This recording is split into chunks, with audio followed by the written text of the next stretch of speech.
Idara ya upelelezi wa makosa ya jinai wameanzisha rasmi uchunguzi wa mauaji ya mbunge wa Kasipul Charles Owere aliyeuawa kwa kupigwa risasi Jumatano usiku katika barabara ya Ngong. Na kama anavyoarifu mwanahabari wetu Samira Mohamed, maafisa wa idara ya upelelezi wamewazuia dereva na walinzi wawili wa mbunge huyo katika kituo cha polisi cha Nairobi area ili kuwasaidia katika uchunguzi wao.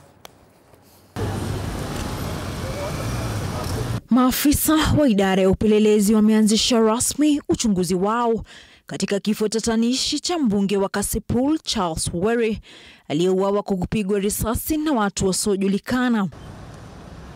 Mbunge huyo aliyewakilisha wakazi wa eneo la Kasipul bungeni anadaiwa kutoka katika bunge mwendo wa saa 12 jioni na kuelekea katika sehemu moja ya burudani katika barabara ya Jakaya Kikwete kwa dakika chache na kuondoka kwa kutumia barabara ya Valley Road kuelekea Lang'ata.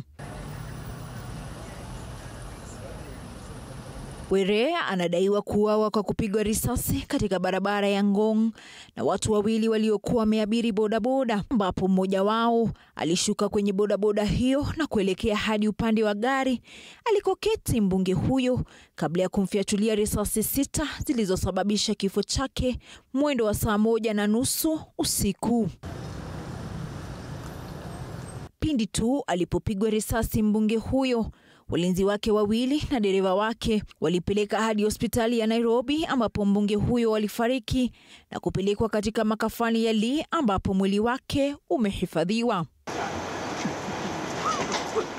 Huku maafisa wa upelelezi wakiendelea kuwazuilia dereva na walinzi wa mbunge huyo katika kituo cha polisi cha Nairobi area, waziri wa usalama Kipchumba Murkomen ametoa wito kwa idara ya upelelezi wa makosa ya jinai kufanya uchunguzi wa kina wa mauaji ya mbunge huyo na kuhakikisha waliofanya mauaji ya mbunge huyo wamekamatwa na haki kutendeka. Particularly the Directorate of Criminal Investigations are doing very well to establish the killers and the motive, and I believe that soon the DCI will give a public update on the progress of the investigations. Samira Mohamed, Runinga ya TV 47, Nairobi.